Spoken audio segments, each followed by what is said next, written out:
একবার এক সফল ব্যবসায়ী তার সফলতার কারণ হিসেবে অসফল ব্যক্তিকে তুলে ধরে, আর সেই স্টুডিও থাকা প্রত্যেক ব্যক্তি অবাক হয়ে যায় আর বলতে থাকে, অসফল ব্যক্তি কিভাবে আপনার সফলতার কারণ হতে পারে। সেখানে সবাই প্রশ্ন করে, এটা কিভাবে সম্ভব। সেই সফল ব্যবসায়ী বলে, আমি যে আমার প্রতিষ্ঠানটি চালাই সেটির আলাদা নাম হতে পারে, কিন্তু আমার আগে অনেকে এই ব্যবসা শুরু করেছিল। তাদের মধ্যে কিছু লোকের সাথে আমি ব্যক্তিগতভাবে কথা বলেছি। তারা প্রত্যেকেই বলেছে এই ব্যবসায় আমরা বেশ ভালোই করছিলাম। সেই দেখে আমরা কিছুদিনের মধ্যেই আরও একটি নতুন ব্যবসায় অনেক বেশি টাকা লোন নিয়ে ইনভেস্ট করি।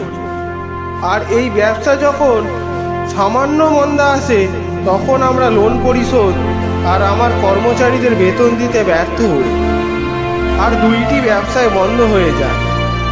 স্টুডিওতে বসে থাকা সফল ব্যবসায়ীটি বলে, আমি ওদের প্রত্যেককে জিজ্ঞাসা করেছিলাম, তোমরা এখান থেকে কি শিক্ষা পেয়েছো? তারা প্রত্যেকেই বলে, সফল হলে তবে না শিক্ষা পাবো। এই কথাটির মধ্য দিয়েই বোঝা যায় তারা দ্বিতীয়বার আর কোনো রকম চেষ্টাই করেনি। তারা ঘুরে দাঁড়ানোর সাহসই দেখায়নি। আর এটি ভেবেই তারা কোম্পানিগুলো আমার কাছে বিক্রি করে দেয়। মনে রেখো, ব্যবসা হোক বা জীবন, তোমাকে সর্বদা শিখতে হবে। শেখার খিদে সর্বদা তোমার মধ্যে রাখতে হবে। ভিডিওটি কেমন লাগলো অবশ্যই কমেন্ট করে জানিও। ভিডিওটি শেষ পর্যন্ত দেখার জন্য অনেক